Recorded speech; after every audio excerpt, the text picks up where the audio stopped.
क्या आप अपने माता पिता की दांत की समस्याओं से परेशान हैं? क्या आपको डॉक्टर ने बोला है कि इनके जबड़े की हड्डी कमजोर हो गई है?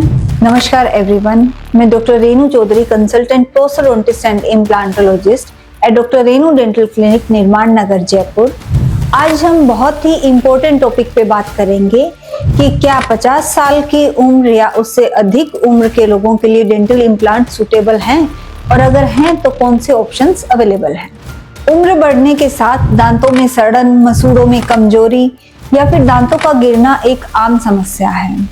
इससे न केवल खाने, चबाने और बोलने में प्रॉब्लम होती है, बल्कि इससे कॉन्फिडेंस भी बहुत कम होता है।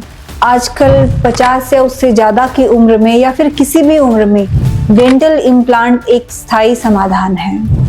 Doctor Renu dental clinic Jaipur में हम 50, 60, 70 साल से भी ऊपर के लोगों के कई इम्प्लांट्स कर चुके हैं। इसमें कुछ जरूरी बातें होती है कि जबड़े की हड्डी मजबूत होनी चाहिए, मरीज का जो सामान्य स्वास्थ्य है वो स्थिर होना चाहिए, डायबिटीज, ब्लड प्रेशर, ऐसी प्रॉब्लम्स जो हैं वो कंट्रोल में होनी चाहिए।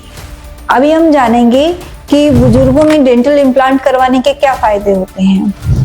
चबाने में हेल्प मिलती है, जिससे कि पेशेंट का ओवरऑल हेल्थ अच्छा होता है। स्पष्ट बोलने में भी मदद मिलती है, कॉन्फिडेंस बढ़ता है, चेहरे की बनावट रिस्टोर होती है और डेंचर से छुटकारा मिल जाता है, यानी कि निकालने डालने के झंझट से छुटकारा मिल जाता है। अभी हम जानेंगे कि कुछ पेशेंट्स में कुछ सावधानियों की भी जरूरत पड़ सकती है, जैसे कि अगर हड्डी पतली है तो पहले बोन ग्राफ्टिंग की रिक्वायरमेंट रहती है।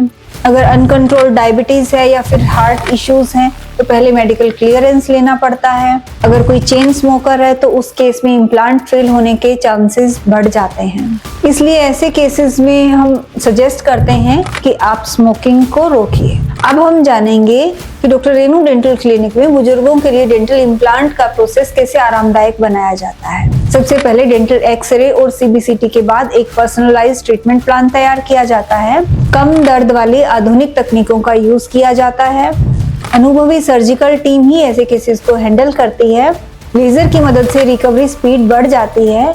ऐसे पेशेंट को पर्सनलाइज्ड केयर और आरामदायक माहौल प्रोवाइड किया जाता है। अभी हम जानेंगे कि जबड़े की हड्डी कम है या फिर जबड़े की हड्डी कमजोर है तो क्या विकल्प हो सकते हैं।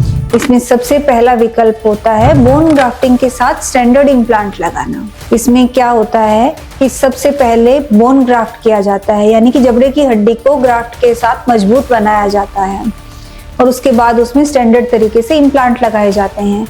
इस प्रोसेस में 3 से 6 महीने का टाइम ज्यादा लगता है, लेकिन जो रिजल्ट्स होते हैं वो शानदार होते हैं।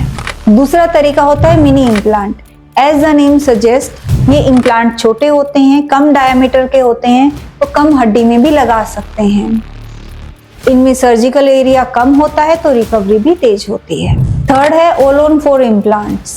मीन्स कि आपकी जबड़े की हड्डी में 4 इम्प्लांट लगाए जाते हैं और उनके ऊपर बाद में ब्रिज फिक्स कर दिया जाता है। चौथा है जाइगोमेटिक इम्प्लांट। ये एक अत्याधुनिक टेक्निक है और जटिल से जटिल मामलों में भी इसके रिजल्ट्स बहुत अच्छे हैं।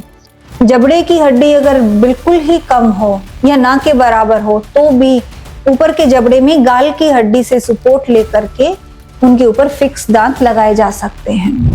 अभी हम जानेंगे कि किन पेशेंट्स को पहले जांच करवानी चाहिए। अगर डायबिटीज कंट्रोल में नहीं है तो पहले उसकी जांच करवानी होती है। हाई ब्लड प्रेशर वाले पेशेंट्स को भी अपनी जांच करवानी होती है। हार्ट पेशेंट्स को अपने डॉक्टर से पहले क्लियरेंस लेना होता है। स्मोकिंग छोड़ने को एडवाइस किया जाता है। डेंटल इम्प्लांट एक इलाज ही नहीं बल्कि जीवन की गुणवत्ता में बदलाव लाने वाला एक कदम है। सही ट्रीटमेंट प्लान और अनुभवी डॉक्टर के साथ डेंटल इम्प्लांट को सक्सेसफुली प्लेस किया जा सकता है।